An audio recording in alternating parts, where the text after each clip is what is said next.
Hi, this is Dan Cortopassi of TSG Multimedia. Today I'm reviewing an Nscale Santa Fe 5011 Class 210-4 in brass from Hallmark models. This model is from a 1995 production run. Because of the age, I was not able to find any MSRP information. If you're looking for one on the used market, you could probably expect to pay anywhere between $400 and $800 depending on the condition. This would be a great model for any late steam era layout. The detail on this model is really excellent, especially considering its age.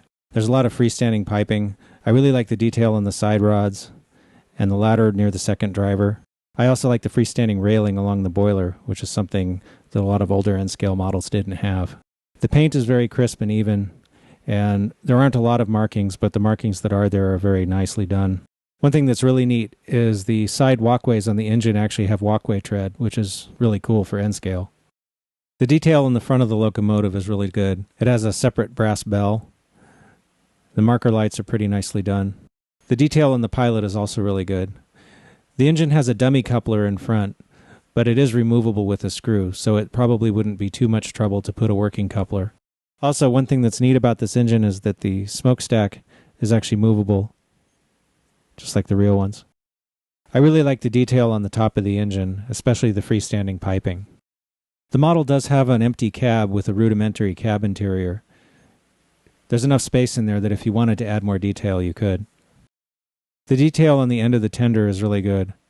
It includes airlines and freestanding grab irons. The tender has a microtrains coupler mounted. The coupler was slightly low. The detail on the front of the tender is also really good.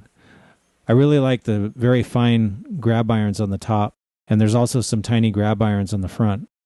This model is typical of a lot of brass steamers in that it only picks up power from one side. The drivers on the engineer's side are live. The other side is not. The center driver is blind so that the model can go around tighter curves. The fourth driver has a traction tire. The wheel gauge on the first driver was narrow, which is going to be a little bit hard to fix. The pilot and trailing trucks do not pick up electricity. I really like the toolbox detail on the underside of the tender. The tender also picks up power only from one side. 6 out of the 8 wheel sets were narrow in gauge. The engine weighs 4.3 ounces, and the tender weighs 2.3 ounces. I was able to measure 0.7 ounces of drawbar pull on my force gauge.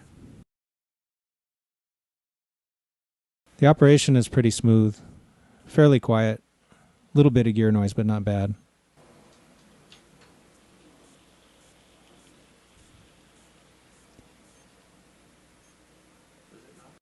I'm going to hold the model so we can take a look at the headlight. There is a bit of a light leak around the back of the headlight where it meets the boiler face. Overall, I think this is a really nice model. Any fans of big Santa Fe steam and Nscale would probably want to have one. It may take a little scrounging, but if you look around long enough, you could probably find one on the used market. I am going to take off one spike for the tender coupler being too low, and I'm going to take one spike for the wheels being out of gauge. My final verdict is 8 out of 10 spikes.